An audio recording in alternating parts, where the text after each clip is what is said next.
ശരിക്കും സ്തുതിയായിരിക്കട്ടെ. എൻ്റെ പേര് ആൻട്രീസ, എൻ്റെ ഹസ്ബൻഡ് ലെവിസ്. ഞങ്ങളുടെ കൊച്ചേറിക്ക് ഞങ്ങളുടെ കല്യാണം കഴിഞ്ഞ് 6 വർഷമായിട്ടുണ്ടായി. ഞങ്ങൾക്ക് കുട്ടികളുണ്ടായിരുന്നില്ല. ഞങ്ങളിങ്ങനെ ആദ്യത്തെ കൊല്ലം കഴിഞ്ഞു. ഞങ്ങൾ ഡോക്ടർമാരൊക്കെ പോയി കണ്ടു.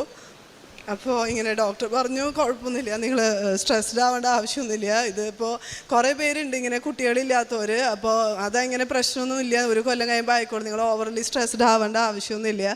പക്ഷേ ഇങ്ങനെ ഓരോ കൊല്ലം കഴിയും തോറും ഞങ്ങൾക്കിങ്ങനെ എന്താ പറയുക, വീട്ടിലും നമ്മുടെ സൊസൈറ്റിയിലും ഫാമിലിയിലൊക്കെ അതനുസരിച്ച് പ്രഷറായി തുടങ്ങി. അപ്പോൾ ഞങ്ങൾക്കും ടെൻഷനായി. ഞങ്ങൾ വേറെ ഡോക്ടർമാരെയൊക്കെ കാണാൻ തുടങ്ങി. ഓരോരോ ഡോക്ടർമാരെ മാറി മാറി കാണും. അപ്പോൾ ഡോക്ടർമാർ പറയും നിങ്ങളിങ്ങനെ കുറേ സ്ഥലത്ത് കുറേ ടെസ്റ്റുകളൊക്കെ ചെയ്യും. അപ്പോൾ എല്ലാവരും പറയും നിങ്ങളൊന്നും പേടിക്കേണ്ട ആവശ്യമില്ല, ഇത് നിങ്ങളെല്ലാം ഫിറ്റാണ്, അങ്ങനെ കാണാൻ മാത്രം പറയാൻ മാത്രം ഇങ്ങനെ പ്രശ്നമൊന്നുമില്ല. പിന്നെ കുറേ ഇതുപോലെ വേറെ ഓരോ ഡോക്ടർമാരെ മാറി കണ്ടപ്പോൾ അവരെല്ലാവരും പറഞ്ഞു ഇങ്ങനെ അൺഎക്സ്പ്ലെയിൻഡ് ഇൻഫെർട്ടിലിറ്റി എന്ന് പറഞ്ഞൊരു കാറ്റഗറി ഉണ്ട്. അതിൽ നമുക്ക് ഇങ്ങനെ പറയാൻ മാത്രമുള്ള പ്രശ്നമൊന്നുമില്ല, പക്ഷേ കുട്ടികൾ ഉണ്ടാവാനുള്ള ചാൻസ് വളരെ കുറവാണ്. ഒരു 1% ചാൻസൊക്കെ ഉള്ളൂ നിങ്ങൾക്ക് കുട്ടികൾ ഉണ്ടാവാനായിട്ട്. പക്ഷേ എന്താ പറയുക, പിന്നെ അല്ലെങ്കിൽ ട്രീറ്റ്മെൻറ്റ് എടുക്കണം. ട്രീറ്റ്മെൻറ്റ് എടുത്താൽ തന്നെയും നിങ്ങൾക്ക് കുട്ടികൾ ഉണ്ടാവാനുള്ള ചാൻസ് കുറവാണ്. പിന്നെ നിങ്ങൾക്ക് വേണമെങ്കിൽ നിങ്ങളുടെ ഒരു സമാധാനത്തിന് ട്രീറ്റ്മെൻറ്റ് എടുക്കാം, അത്രയേ ഉള്ളൂ. ചാൻസ് വളരെ കുറവാണ്. പിന്നെ എന്തെങ്കിലും അത്ഭുതം സംഭവിക്കണമെന്ന് പറഞ്ഞു. ഞങ്ങൾ രണ്ടുപേരും വളരെ വിഷമാവസ്ഥയിലായിരുന്നു, വളരെ ഒരു ഡിപ്രഷൻ സ്റ്റേജൊക്കെ ആയി. പക്ഷെ ഞങ്ങളിങ്ങനെ വീട്ടിലൊന്നും ആരോടും അങ്ങനെ പറയില്ല, ഇങ്ങനെ ഞങ്ങൾക്കുള്ളിൽ വിഷമമുണ്ടെന്നൊക്കെ. ഞങ്ങളിങ്ങനെ വളരെ എന്താ പറയുക ചിൽ മോഡാണ്, നമുക്ക് കുഴപ്പമില്ല, നമ്മൾ നോക്കാം. ആരുടെ അടുത്ത് ഞങ്ങൾ രണ്ടുപേരും അങ്ങനെ വിഷമം പറഞ്ഞറിയിക്കാറൊന്നുമില്ല. എല്ലാവരും വീട്ടിലെല്ലാവരും ചോദിച്ചു തുടങ്ങും എന്താണ് നിങ്ങളിങ്ങനെ കുട്ടികളുടെ കാര്യം ഒന്നും നോക്കാത്ത, എന്ത് ചിന്തിക്കാത്ത. വളരെയധികം എന്താ പറയുക, വളരെ ചില ദിവസമൊക്കെ നമ്മൾ വീട്ടിലിരുന്ന് ഞങ്ങൾ രണ്ടുപേരൊക്കെ ഇരുന്ന് കരഞ്ഞുണ്ട്. അങ്ങനെ ഇരുന്നപ്പോഴാണ് ഞങ്ങൾക്ക് അത്രയും വിഷമമായിട്ടാണ് ഞങ്ങൾ കൃപാസനത്തേക്ക് വന്നത്. അപ്പോൾ ഞങ്ങൾ ഇവിടെ വന്നു. ജാനുവരി 23 ഞങ്ങൾ ഉടമ്പടി എടുത്തു മാതാവിൻ്റെ അടുത്ത് വന്നിട്ട്. ഞങ്ങളിങ്ങനെ ഒരിക്കലും ഞങ്ങൾക്ക് ഇങ്ങനെ കുട്ടീനെ വേണം, ഞങ്ങൾക്കൊരു കുഞ്ഞിനെ തന്ന് അനുഗ്രഹിക്കണം, അങ്ങനെ ഒന്നും ഒരിക്കലും ഞങ്ങൾ പ്രാർത്ഥിക്കാറില്ല. ഞങ്ങളെപ്പോഴും ഞങ്ങളുടെ നല്ലതിനാണെങ്കിൽ മാത്രം ദൈവമേ ഞങ്ങൾ അനുഗ്രഹിക്കണം, അത്രേ ഞങ്ങൾ പറയാറുള്ളൂ. കാരണം അത്രയും മോശാവസ്ഥയിലായി ഞങ്ങൾ രണ്ടുപേരും. ഇനി ഒന്നും ഒരു വഴിയില്ലാത്ത പോലെയായി തുടങ്ങി.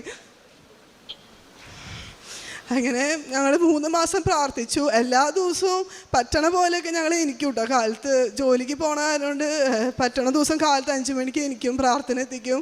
ഞങ്ങൾ അച്ഛൻ പറഞ്ഞ പോലെ ഉപവസിക്കും, ധ്യാനം കൂടും, പള്ളിയിൽ പോവും, കുമ്പസാരിക്കും. അതുവരെ ഞങ്ങൾ എങ്ങനെയാണെന്ന് വെച്ചാൽ നമ്മുടെ ഒരു ക്രിസ്ത്യൻ ലൈഫ് എന്ന് വെച്ചാൽ 7 മണിക്ക് ഒരു കൊന്ത എത്തിക്കുക, ഞായറാഴ്ച പള്ളിയിൽ പോവുക, ഒക്കെ സെറ്റാണ്.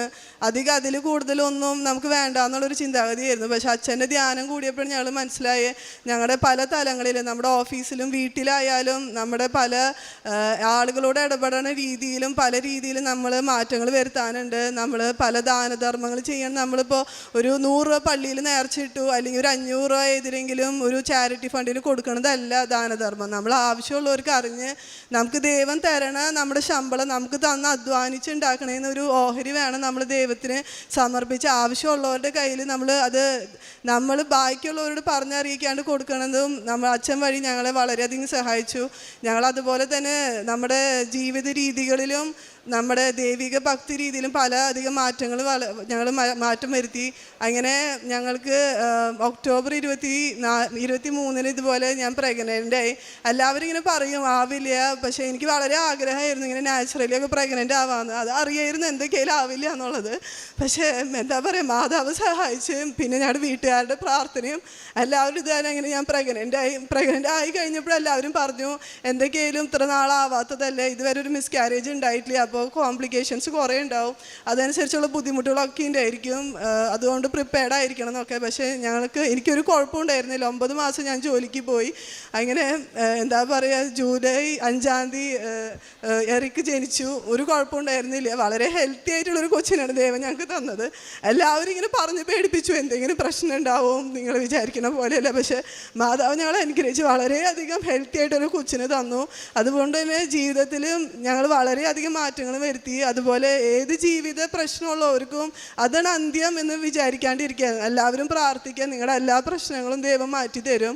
ഇവിടെ കൃപാസനത്തിൽ അച്ഛനോടായാലും ഈ ഇൻസ്റ്റിറ്റ്യൂഷൻ എല്ലാവരോടും ഞങ്ങൾക്ക് 1000 നന്ദിയുണ്ട്.